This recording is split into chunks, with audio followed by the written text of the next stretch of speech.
right. Waiting for Instagram before we get into it. But yeah, here we go. Live on Instagram. We are here today to talk about this new project in Washington State. We're calling tonight the Washington Psychedelic Legislation Update. Today we are joined by Tatiana Luz from Psychedelic Medicine Alliance Washington, Cole Strim from Tacoma Psychedelic Society, and John Dennis from the Reach Washington Coalition. I'm very excited about this one. I had the opportunity to kind of run through some of the campaign material, and I had a few questions and concerns, and I'm excited to dig in with all of you who have far more of a stake in this fight than I do all the way over here in Colorado. Who would like to give us kind of a quick update on what is happening right now in Washington State with this legislation?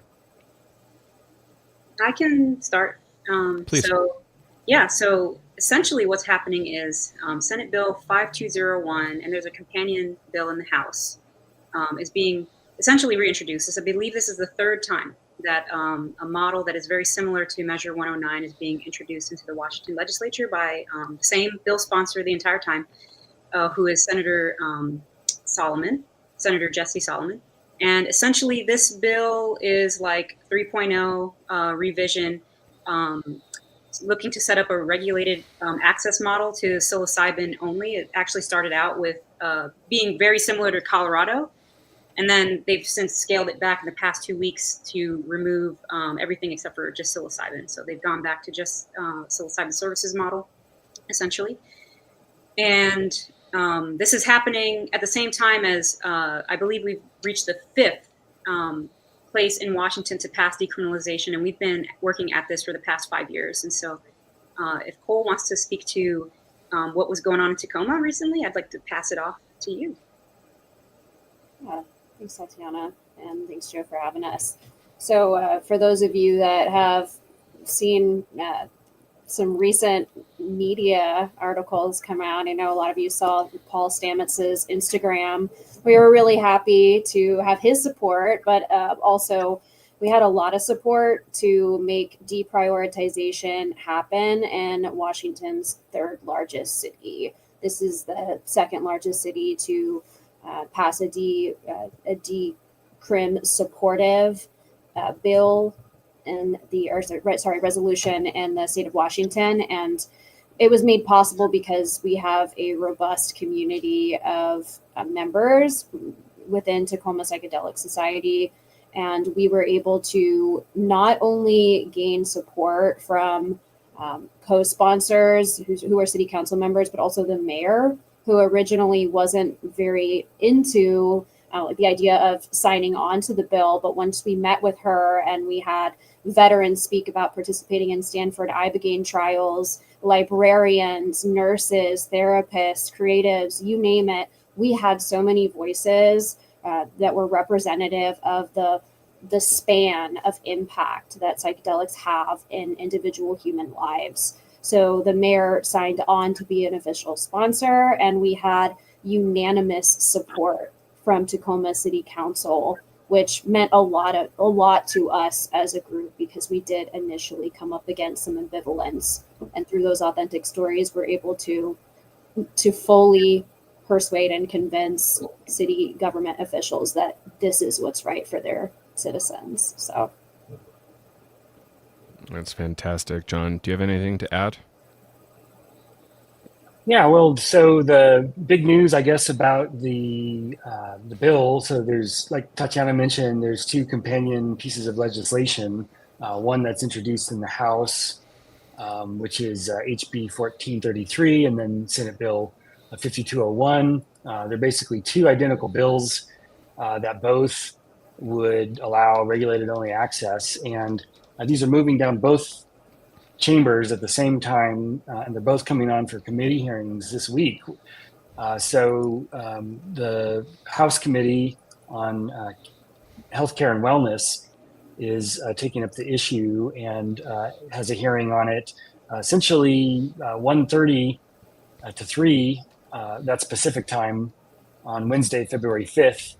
And then Senate Bill 5201 has 8 a.m. to 9:30 a.m. hearing February 6th, which is Thursday. So Wednesday and Thursday this week, there's going to be 2 hearings on these laws, this law, really trying to address a lot of the issues. And so this, and my understanding under Washington legislative procedure, these might be the only hearings that these get in committee. So this is one of the few chances that the public will have to really weigh in a public fashion and really let the state know what they think about it. So we're kind of doing a call to action right now to really invite people to come out and weigh in with their thoughts and comments about how they anticipate these proposed pieces of legislation would impact their communities. So there's an opportunity to sign up to testify either in person and come down to Olympia for that, or you can testify online through Zoom, or you can also submit written testimony. And if you go to the Reach Washington website, which is reachwa.org, you'll find there links and step-by-step instructions and some suggested talking points if folks want to weigh in and let their voices be heard in this process. So, in terms of my review of the legislation, there's a number of provisions in it that are deeply troubling. The first one is, of course, that it lacks decrim protections. So like Oregon, it would create really this 2-track system where a person who's trying to access the healing benefits of psilocybin has to make a choice. Either they have to pay hundreds or thousands of dollars to access it through this highly regulated system, or they have to commit a crime and they have to risk incarceration. And so for a lot of the communities that can't afford this type of really highly regulated access, it's not really going to be accessible, and it's going to really leave a lot of people out of the equation. And so, that's, I guess, a starting point for discussion on the kind of details of the bill. And there's a lot more we can get into it, and I'm sure we will, but I've talked for a minute, so I'll pass it on. Well, thanks for that, John. Yeah, I remember a lot of our conversations over the years about, religious exclusion, chronic pain exclusion, microdosing. Like the situation in Colorado for microdosing is a bit absurd. I think the idea that $1,000 for a session, at the bare minimum. Yeah, that's the low. That sounds end. really tough. Yeah, that sounds really tough. And I don't actually know how facilitators are making that work for themselves either. But, because there has to be a lot of prep, or there should be a lot of prep and post-care. But anyway, this is a really complex situation. Some moneyed interests are coming in and saying, hey, like, this is what we think is politically viable, and this is what we're doing. What was the process like? When did you all find out about this project in this iteration? We found out about, I anticipated, with PMA, because we worked with Senator Solomon for the first 2 rounds. So that was 2022 and 2023 when it was Measure 109. And we've been working with him to try to get decrim included in these bills every single time. And it never was ever possible with him. And there's a lot of reasons for why they, bring that up, but we can come back to that later. We found out about a new person behind, leading the campaign, you could say, in the legislature. His name's Aaron Lower. And he's been very open and transparent, it seems, with us, talking about what he's working on, who he's hired. He's been working at this apparently for the past 2 years, using his own money. He has a budget. I think he mentioned like $200-something thousand to try to get this passed through the Washington legislature. And he found out about Senator Solomon, and I believe he got connected perhaps through UW's program, their clinical trials there, because he's got, like, when I took a look at the board, he's got a lot of people that I know of in our psychedelic community here in Washington, and a lot of them are friends with each other, at least know each other through advocacy. And so we found out about this in, I believe it was early November, is when we had our first meeting with him, and we had 3 meetings in total with him. The most recent one was today, actually.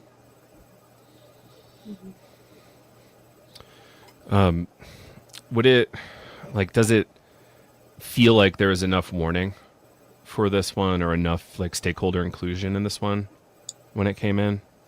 Not from our end, at least. I can speak to that just briefly in that each time that this has happened, like working with Senator Solomon, we barely had a few weeks before the bill was pre-filed to provide any input, which was never accepted from us. At one point, there was another person working with us who was a lawyer, and he accepted a lot of that person's changes, but not from the folks who have been on the ground doing the coalition building for years at this point, and hearing what people want from the community. And so, like, for example, one of the things that I have been advocating for a long time for this like kind of concept is to remove the service center idea entirely, because it just drives up costs. And that's still not the case. But John, it looked like you were going to jump in there, so go for it. Oh yeah, I was going to just say that we didn't really get to see a copy of the bill until it was filed, as legislation. So I think we didn't really have a whole lot of opportunity to dig in and really sink our teeth into it until really just last week. And then, we only found out, mid to late last week that these are scheduled for hearings this week. So part of the challenge of it being introduced into both houses simultaneously, both chambers of the legislature, is that it just really moves very quickly. So we're obviously trying to just scramble to get a response in to really make sure that to the extent that we can, have some influence or input into this process, we do that in a methodical and thoughtful way. So we're in the process right now of trying to basically draft our own proposed amendments that would include a grow, gather, gift option within the framework that's there, trying to respect the structure of things that they've included, but then just tacking on the decrim protections that, essentially for us would be the line in the sand, where if it doesn't include this, it's really hard for us to support, a regulated access program that doesn't include, personalized use. And this has been an issue that we've talked about quite a bit over the last, 2 years, at least, especially in Oregon, where, with the Measure 110 decriminalization having been repealed, Oregon's now in this place where, it's a crime to have or to possess or to consume or to, cultivate psilocybin. But you can go to a service center and pay someone a couple $1,000s, and then it's no longer a crime. And,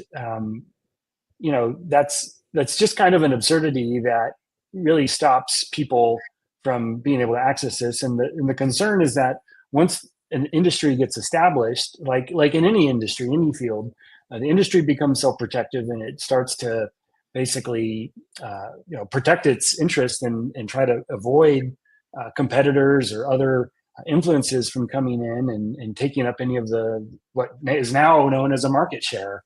And we see this in Washington in a really dramatic fashion with its cannabis program, where Colorado and Washington 12 years ago were the first states to legalize adult use cannabis. And at the time, it was thought, and that was in both states, that was through a ballot initiative process. And at the time, it was thought that that would be so controversial that if they included a home cultivation component in those initiatives, at least in the Washington initiative, that it would ruin the whole thing, and then they wouldn't pass. So as part of the political compromise that the petitioners for that measure brought, they allowed for dispensary sale, but not for home grow. And here we are 12 years later, and there's still not been a home grow amendment that's ever been passed, although there have been a couple of attempts. And in both of those attempts, it's my understanding that lobbyists came in and shot it down from the industry, because why? The more people that are growing at home, the fewer people are going and spending their monies into this commercial marketplace. And the stakes here with psilocybin are comparable, but also very different in that what is being sold isn't just merely access to psilocybin, it's access to psilocybin and a whole host of mandatory services that go in connection with that. And for some people, those services will be extremely beneficial and extremely helpful, and they'll really ensure that people maximize their experience and have the safest time. And those are there for good reason. And I don't think anyone necessarily opposes the availability of trained support being there. But for people for whom that's not really helpful, or it really does create additional cost barriers to access, as well as cultural barriers to access, that will effectively prevent many people from accessing the benefits. So, Washington really needs to look no further than its own cannabis kind of system to see how this would play out and really prevent broad scale, community equitable access. And I can't say how many times I've been, we talk about like trying to work together, right? And like, let's like try to get an amendment in here that includes personal use to a degree, and like trying to be flexible, but we keep just being told it needs to wait. This needs to pass first. 12 years later, cultivation still isn't legal in Washington with cannabis unless you're a medical patient. 12 years later, where's the money to do this reform now? 12 years later, when cannabis, the public opinion on that has completely shifted. So this is why, this is one of many reasons why I just can't support this bill in the way that it's written right now, and working actively to make sure that it doesn't pass. Mm-hmm. This is a critical moment. We have right now before us an opportunity to prevent all of the hard work that so many entheogen activists have done here in the state of Washington from becoming an absolute mess, which, I don't mean to be critical, but we've seen psychedelics and cannabis, become so highly regulated that only medical models are permissible, which I'm a licensed therapist. So for me, I can understand, I can appreciate the idea of, a clinical model where people have access to a therapist and a physician. They can, go to a clinic or a hospital, but there are many people in this community who don't require that setting. And furthermore, this is about cognitive liberty. It's not always about healing. And I think that is one thing that people really need to understand and hear, right? That this is not just a way to heal PTSD or treatment-resistant depression, but sometimes just a way to connect with other human beings, to feel more connected to the planet, to experience your consciousness. And that doesn't need to be done in a hospital setting. You don't need a licensed therapist presence for that. So I just want to add that because I think that it's important to mention. Well, thank you all for this. There's a number of things here. Yeah, Cole, you talk skillfully about that. And I think there's a discussion to be had about bodily autonomy. And if we don't own this, what do we own at all? Was the Terrence McKenna line? If the government doesn't allow us to, do what we will with our mind and body, the Constitution isn't worth the piece of hemp it was written on, something along those lines. And I think that's a really important point that we need to keep leaning into, that we really need to be sovereign here. And so thank you all for pointing that out. And John, you had a point about trained people, being in the program, similar to how Oregon and Colorado are rolling out. And I just want to, this, but I just want to make sure people who heard you right.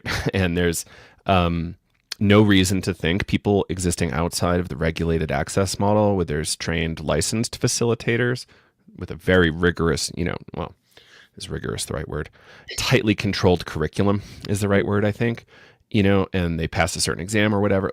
It's not necessarily the case that those are the best people, right? And as somebody who works with therapists all the time, not all therapists who hold licenses are created equal, right? There's a huge amount of diversity here in what you might receive in a regulated access model. And just because there's regulation doesn't necessarily make it helpful and the best thing possible, right?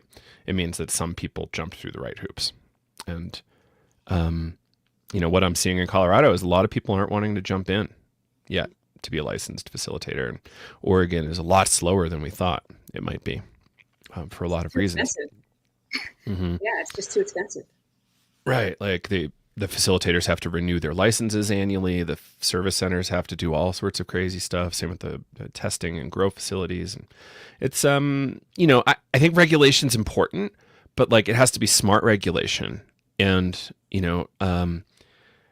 recently we just passed 10 years legal cannabis in Colorado, right? And I'm finally now seeing black market cannabis, legacy grow cannabis slow down.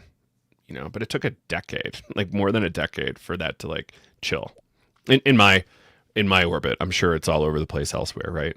But I for sure now want to buy edibles from the store. I don't want to go buy, somebody's cookies they made, because there's so many factors, right? So I'm not against regulation. I'm against bad regulation, especially because it can be hard to clean it up, right? Yeah, especially if it's codified into the statutes. That's the most difficult stuff to change. And I think I want to echo your point, like good or bad regulation. I mean, I think there's like a starting point, and like we can learn a lot from the work that folks did in Oregon. Because I like something that I do believe, even though we all have differing opinions very strongly differing in some cases. I do believe that people think that they're doing the best thing that's possible right now. And we can also look back and learn and say, hey, this has a lot of pieces that could be changed and be different. And like I said earlier, like just not having the service center piece at all could reduce a lot of costs. There's including, community-based access and personal use will absolutely create opportunities for people to learn about, get connected to, and resourced, in community through their psychedelic societies and other means, and also have an option where, you have folks like Cole who could get licensed and be able to offer this. But there's not a whole lot of time being spent on how can we do that. Instead, it's like, let's just repackage this model and try to, shove it into this system that's already, full of inequities. And unfortunately, like there's a lot of inequities that are then even more exacerbated under such a tightly regulated system. And so, I was looking at an article from Oregon Public Broadcasting today where 95%, so Clint Martin, co-founder of the Journey Service Center in Portland, he said 95% of his customers, his clients are from out of state. 95%. And something else is like, the data collected in Oregon, it's being mandated now since SB 303, but I tried to find and query any of that data or like find out when it's going to be accessible. And I couldn't find anything other than one report from the Oregon Psilocybin Services. And the only piece of data that I could get out of there was that there were 18,000 something doses that were administered. But that could also be people who got boosters. But I guess what I'm saying is this model is unfortunately really just for people who can afford it. And I think it really, really needs to change in so many ways in order for it to be something that should be disseminated across the country when it comes to regulation. It really needs a lot of collaboration from folks who have done other work in models, regulating policies that help increase access and affordability. I know that the term equity is like being, demonized by the current presidential administration. So I'm trying to use other words, but I just don't see that effort being put in there. What I see is the same group of people, copy, paste, copy, paste, copy, paste. So. Mm-hmm. Yeah. And we publicly have not yet heard from the Massachusetts campaign in a serious way.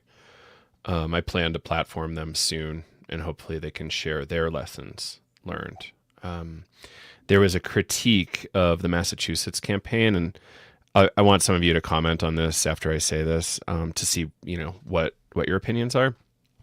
But the consensus after the campaign from the psychedelic community, and I think this is super wrong, is that the measure in Massachusetts failed, question 4 failed because of the inclusion of decriminalization. And that is not my opinion whatsoever. I tried to get involved. I was born there. I spent a lot of time there. I worked there for years and years and years, lived there, had a house there. So I feel a little bit like a Massachusetts person. And I was really hopeful. And I wanted to help strategize and do all sorts of good work. And from what I understand, the money went largely to like television ads. And there was no systematic campaign of rebutting this one individual who's just going around smearing everything. And I really don't understand why that person wasn't critiqued. This person was getting platformed all over the place, but the campaigners for Question 4 were never allowed to, respond. So this is on the NPR stations, all the major TV and radio, and even the newspapers.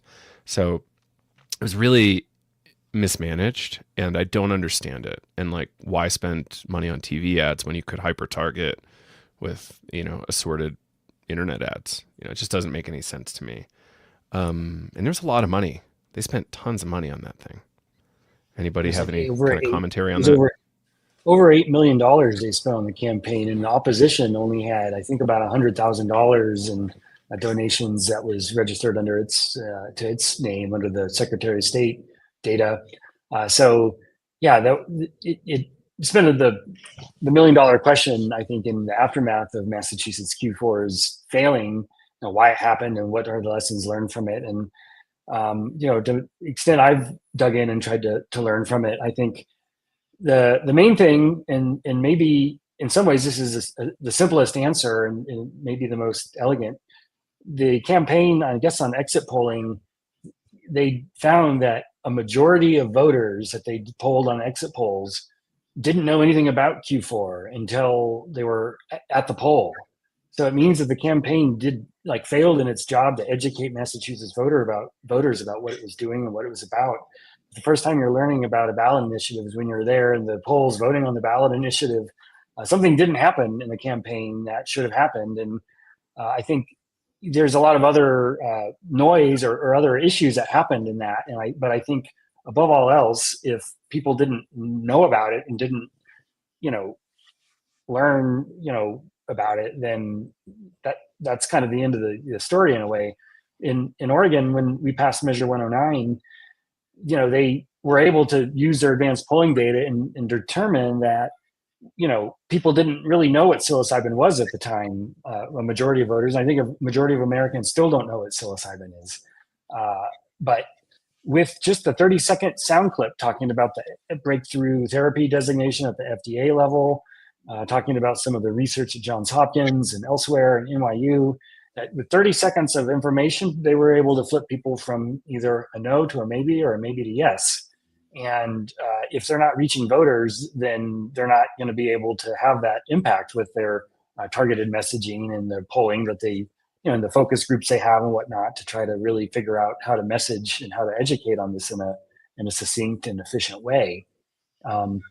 So, I mean, Decrim gets blamed for it, and there was a lot of, there's one comment in particular that was really critical of the campaign that made it into the Massachusetts voter pamphlet that really engaged in a lot of fear mongering, saying that, 1 out of every 3 people on psychedelics drives under the influence, and car crashes have been up and car crash fatalities have been up. And if you legalize, I mean, it was just really dishonest in the ways that it portrayed information. And it, when that comes from a Harvard adjunct professor, or associate professor, that's going to carry some weight with people, despite the fact that it's just twisted around to really be misleading materially. So that's my take on Q4, but I'm sure other people have different opinions. Yeah, I think, John, that was made easier by the number I'm toting around lately is since the 70s, we spent about $1 trillion on the war on drugs. And we're dealing with so much propaganda, misinformation, dishonesty, and more, cruelty, that it's hard to dig our way out of this thing. So we do need to combat and push back against misinformation like that in a really serious way. I wouldn't be surprised if you see some of that in Washington, like the very unfair press about the larger decriminalization in Oregon.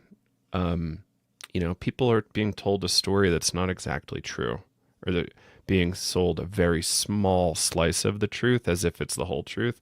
And I imagine we're going to see some of that here as well in Washington. Yeah. Yeah, it's think funny John, you mentioned go that. ahead. Oh, sorry. Oh, I was just going to say we actually had a city council member, one of our ambivalent city council members in Tacoma, brought up the issue of driving under the influence, and was very much wanting us to speak to this, and like, well, how do we know if someone's driving under the influence? Which we even included a line item about this in the resolution just to kind of address her concerns. But I did sort of experience it was almost like this is your brain on drugs moment where if you know what I mean, where it did feel very like fear based, and I understand that, but we also had a lot of preliminary work done. The city did a kind of like a historical check on arrests and charges and convictions, and the city couldn't find any history of a crime being committed where entheogens were to blame. And so I think that it's really not on anyone's radar until we're talking about decrim. And then all of a sudden, I feel like a lot of these fears come up. So I think that a lot of the group that I'm a part of, our job is to educate. And that's why, I think one thing different about Washington is that we have a lot of these education orgs that work together in tandem, right? Like whether it's Port Townsend or Seattle groups or Tacoma groups, we all sort of know each other and share information and education, and we can kind of help respond to concerns from community members, city government workers, state officials, without spending money on commercials or television ads, which, by the way, I feel like very few people watch cable television anymore anyway. But yeah. Yeah, and I wanted to add too that a lot of what I've seen is happening here as well is that, folks are coming in with their own funds, or maybe they're getting funding from like PSFC or however that gets, disseminated through all the other orgs that are associated with them. And again, they're just trying to make something that can fit into this current system instead of doing the work to connect with the coalitions that already exist. And if they don't exist, then doing the slow time, it takes time to build a coalition and to educate people, and to, if you're, going a legislative route, to then educate lawmakers and to deal with that difference, to sit with that fear and bring people to the table, bring people from their districts, their constituents, and help them understand and learn. And changing minds takes time. It's a slow work. It's a longer path.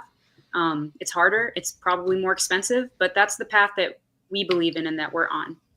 We're not trying to do things quick and dirty, so to speak, when it comes to trying to get reform. And again, I'm really not on board with being told that basically what we want has to wait, or should wait until the thing that we want gets passed. Just get on board. Work together is always join us, support what we're already doing. And it's not how can we actually work together, do the education that needs to happen, build the community networks, and actually sit down with lawmakers and hear them out and bring people to the table. That takes time. Seattle, it took us 2 years. And how long was it for Tacoma?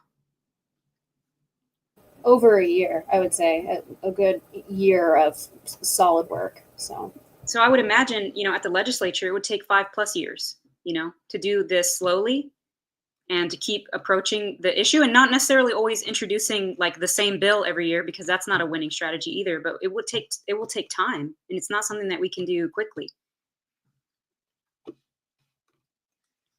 I think one of the reasons that we, and speaking with people involved with the legislation, the reason nobody has actually told us that they disagree with decrim, and this is part of what's really frustrating about this, is nobody's saying we think people who use psychedelics should go to jail, or at least none of the proponents that we've talked to, and I'm sure those people are out there, but what they say is we don't think it's politically feasible right now. And that's really frustrating because, at present, 14% of, between Tacoma and Seattle and Olympia and Port Townsend and all of Jefferson, unincorporated Jefferson County, 5 different jurisdictions in the state of Washington have already voted to decriminalize and make the law enforcement around psychedelic crimes the lowest priority, and to not spend money on it. And in each of these resolutions, each of the 5 that have passed so far, not only do they deprioritize and basically divest law enforcement of funding to prosecute these types of crimes or to apprehend people who are alleged to have committed these kinds of crimes, but they also call on the state legislature to revisit this issue and enact statewide reform on this issue and to follow suit and decriminalize at the state level. So if you add up all of the people from those different jurisdictions, it constitutes 14% of the entire state of Washington lives in a jurisdiction that has not only decriminalized, but has implored the state legislature to act on this. And so for legislators to say, oh, this is too controversial, or this is too fringe, or whatever, really ignores, what's happening, and really, it's effectively to turn a blind eye on what local government across the state is saying. And I just wanted to add in, just for the listeners who may not know exactly what we're talking about, REACH and PMA and Tacoma Psychedelic Society and all the other places that have passed resolutions in Washington, we've passed resolutions that protect personal use and cultivation and use within community, but it's not at all sales. It's not at all any kind of commercial model. It's not anything like a dispensary or anything like that. This is for community-based use that's already happening. And we're looking to decriminalize it so that it can come from out of the underground and into the foreground, and so that people, because harms are happening, regulated or not, and we don't want people to be afraid to come forward because they don't want to lose their job, or they don't want to lose their children, or whatever is the case, for seeking healing. And so I just want to make that really clear, just in case, for folks who may not be as familiar. Yeah. Does everybody remember the nurse in Indiana who almost lost her custody of her child for growing her own and microdosing, or wanting to microdose? I don't even know if she grew successfully. That was such a sad story and such a, scary ecosystem, Indiana there. And that's possibly going to happen more and more. Say a family's splitting and they can use mushrooms against people in the custody battle. It's terrifying. Mm-hmm. I know there was a recent thing in Colorado, which this was not in the draft measure. I don't think this was Healing Advocacy Fund or New Approach or PSFC involved at all. I still need to understand how they all relate to each other, by the way, but this many years in it, I don't know. But there was a thing where if a veteran was served at one of these licensed service centers, that use case had to be reported to the VA, which to me was absolutely bonkers. I have a friend who had all his prescription drugs stripped from him for failing a drug test recently at the VA, and it was bananas, and took 2 to 3 years, I think, to recover. So a federal apparatus like that, I don't know that it can yet be trusted to make those kinds of judgment calls and potentially impact someone's security clearance and potentially their custody with their kid and all that kind of fun stuff too. So this is a really delicate thing, and I think it does make sense to go slow. I wanted to add in this whole concept of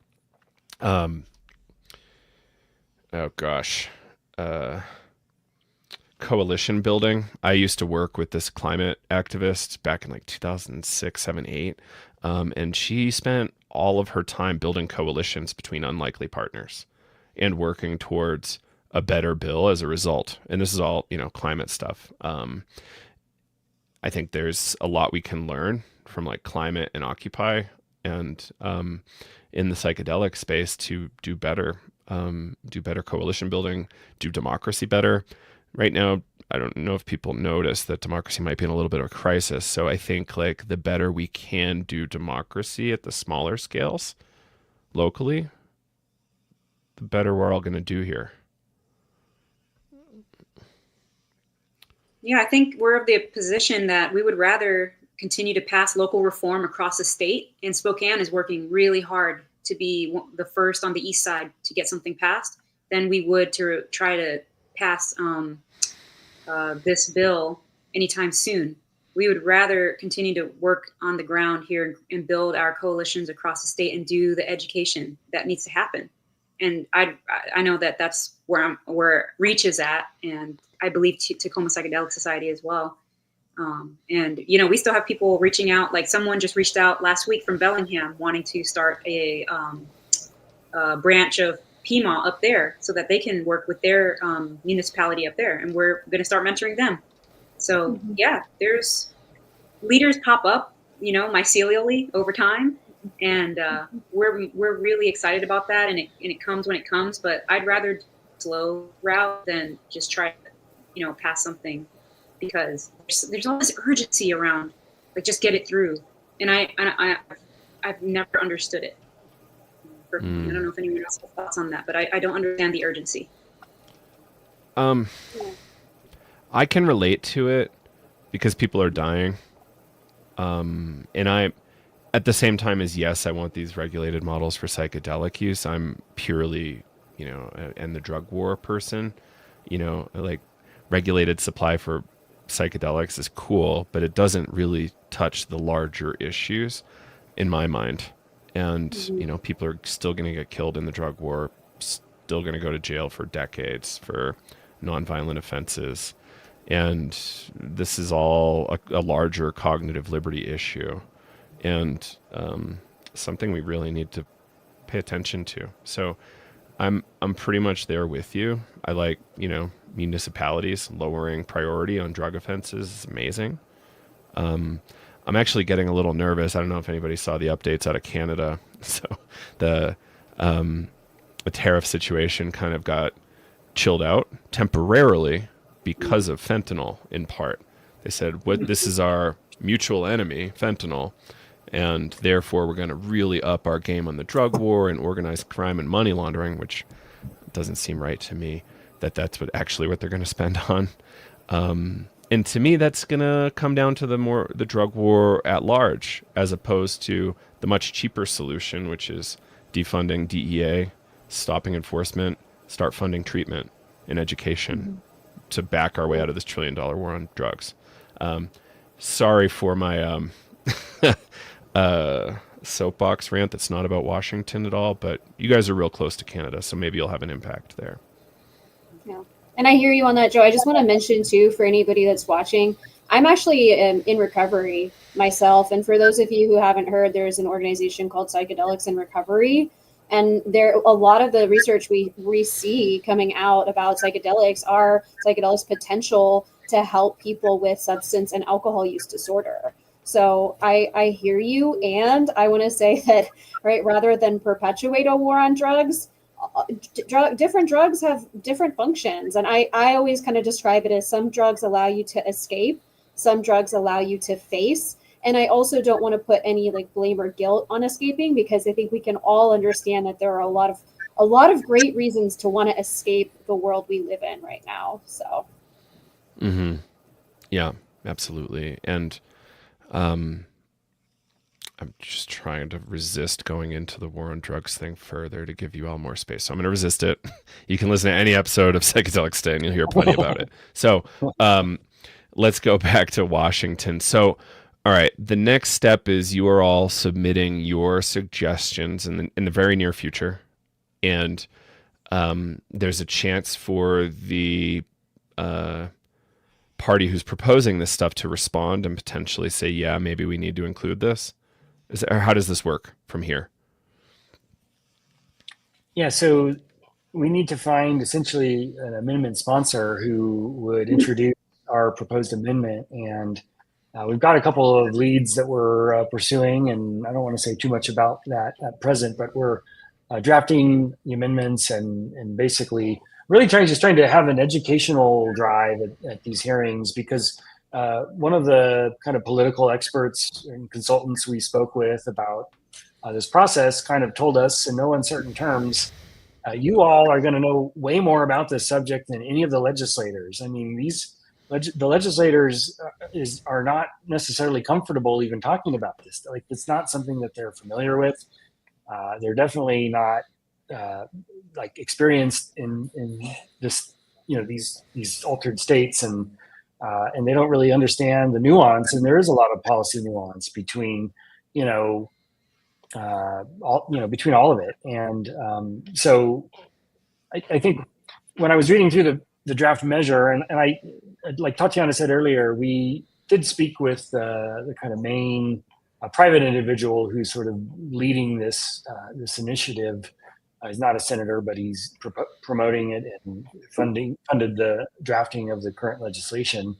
And he seems like a pretty nice guy. I mean, I think he's been very open with us as we've tried to be with him, and about our differences and disagreements. And I think he's been generally pretty receptive about them so far. But one of the challenges that we talked about today was around how there's this really slippery scope of practice issue. So if this law passes as it is now, it would say that if there's any unauthorized practice of facilitation, that would constitute, basically a crime. If a person's caught facilitating without a license, the first time they get charged with doing that under the proposed legislation, it would constitute a gross misdemeanor charge. And if they get caught subsequently doing it, then it constitutes a Class C felony. And nowhere in the statute is facilitation or the scope of practice of a facilitator described. So it really creates a slippery slope that, does that include harm reduction services at a festival? Does it include, a friend who calls you up and says, hey, I'm having a bad time, I need some help right now? If you show up, and does it contemplate religious ceremonies where there's people working in sincere religious settings, including Native American church members, but including a number of other religious organizations that use controlled substances as part of their religious practice, of which I'm told there's dozens in Washington alone.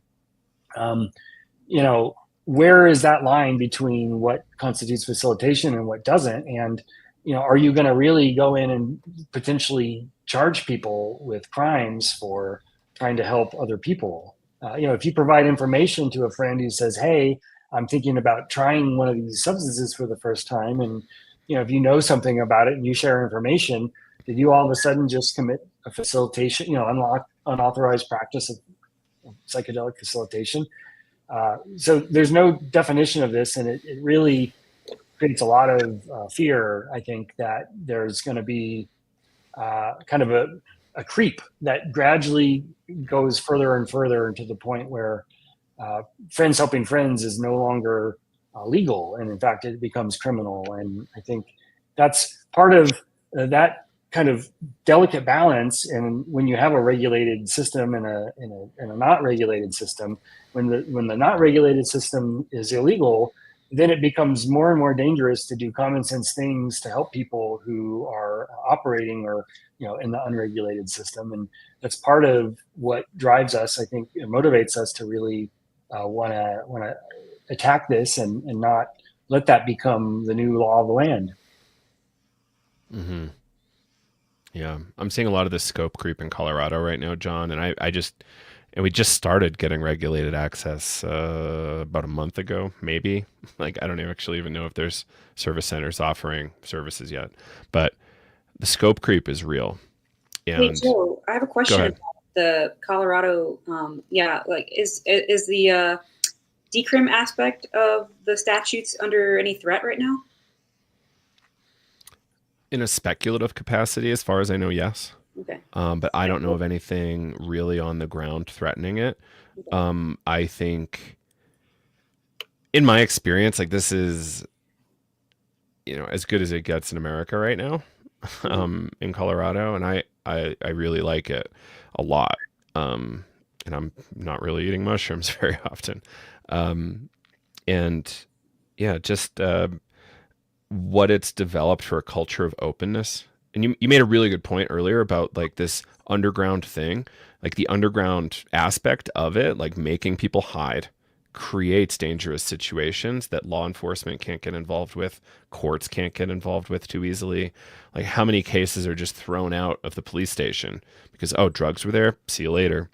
When in fact, like, if alcohol was there, that person that hit the other person's still going to get in trouble and have consequences. And there should be similar protections for people who are using these other things.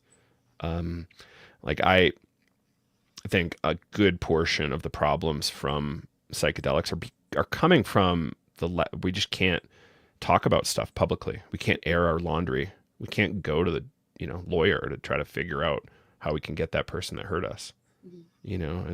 It's really sad, and that to me is what we really should be working towards solving. Not necessarily how can we make sure this is like licensed and taxable and whatever else, right? Yeah. And, a final Colorado point, like when cannabis was coming up, the talk track was, we're going to tax it just like alcohol. And they chose to tax it not like alcohol, but like, I don't know, the tax rates were insane relative to alcohol. And tax, if we're trying to do like vice tax, like tax should be proportional to harm. And it was absolutely like not proportional. Yeah. And I fear that we're going to see similar stuff in these regulated models, and, politicians not understanding it and then just trying to make money off of it, when really the Oregon program, like John and I have talked about this, it's hard to keep it funded. Like the way they structured the fees and everything, it's a really, really difficult scenario. So that's, a +1 for time. Like, we got to take our time to do it properly and make sure politicians can't brutalize it, once it's passed out of our hands, right? Yeah, and I mean, I think that's a really great point. And it's like, criminalizing drugs doesn't make drugs not happen. It makes drug use less safe. And to illustrate that point, I mean, to remind me that the risks are real. I mean, I keep this name here, Brandon Begley, attached to my computer screen, to remember that there are people who suffer serious harms from this. And for those who don't know, Brandon Begley died at an ayahuasca church in Florida a number of years ago now. I think he was 19.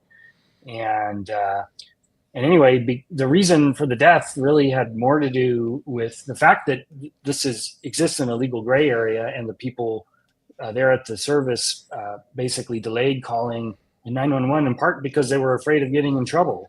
And the 3-hour delay, 3+ hour delay in calling emergency services to get care for this person is really what ultimately, according to the jury that found the center guilty of negligence, wrongful death, that was the main factor in it, was delaying calling for assistance.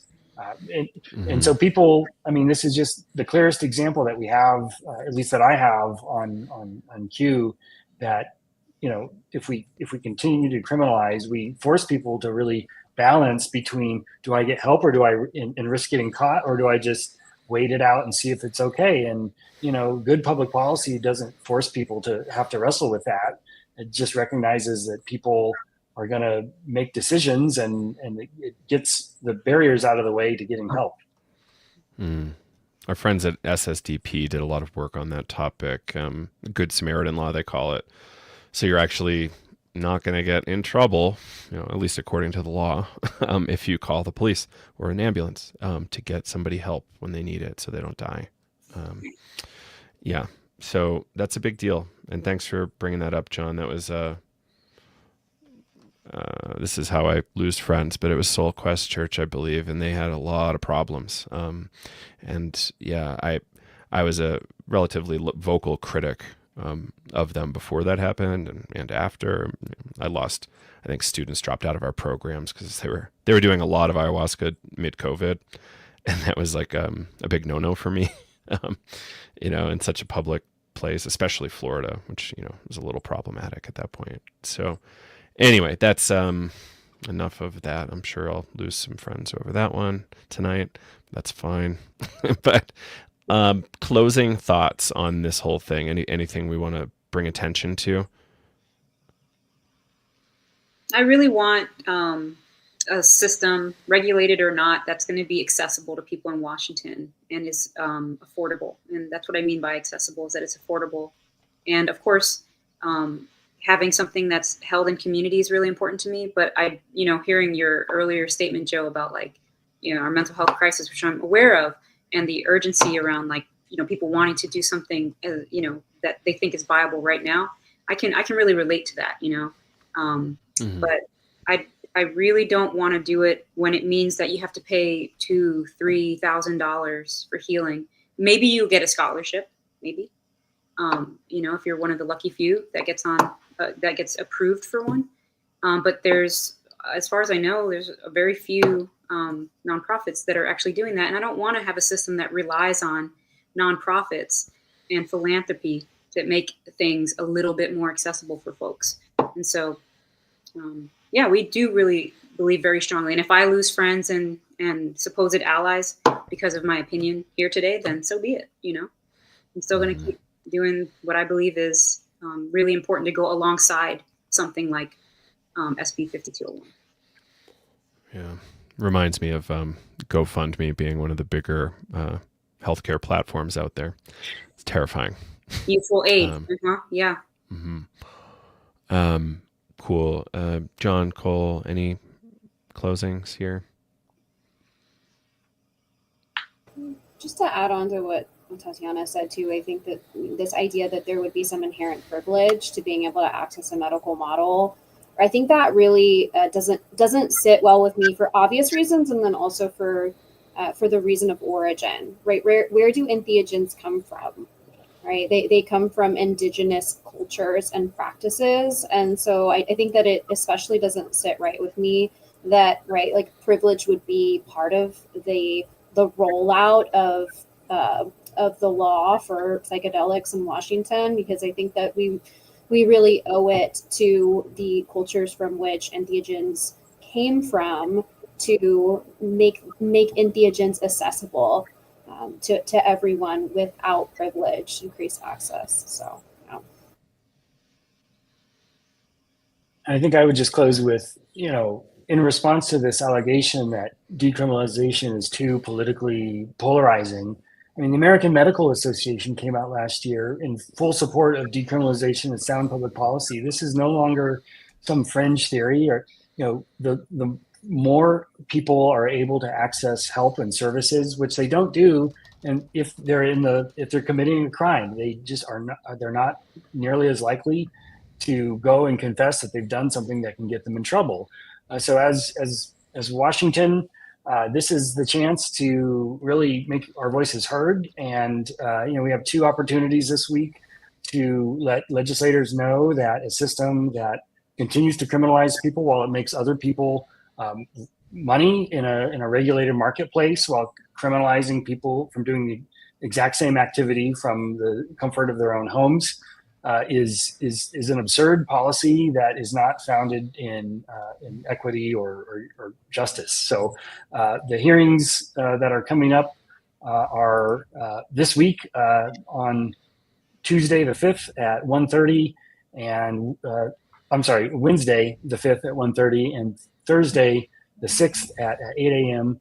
And to sign up to give testimony and to look for potential speaking points, you can go to reachwa, REACHWA.org, and learn more and learn how to sign up to testify. And if you want to support what we're doing, please reach out to us. You can reach out to info@reachwa.org, or any of us. Like my email is tatiana@pmaw.org. Please contact us if you're in support of what we're doing and want to help out. Amazing. Well, thank you all for the hard work. Thank you all for building a coalition and trying to take a more democratic approach here to this issue. And I hope if you're in Washington or you have friends in Washington, tell them to come watch this one on our YouTube or wherever you can find it. All right. Well, thank you all, and keep it going. Thank you, Joe. Absolutely. Thanks, Joe. Thanks, Joe.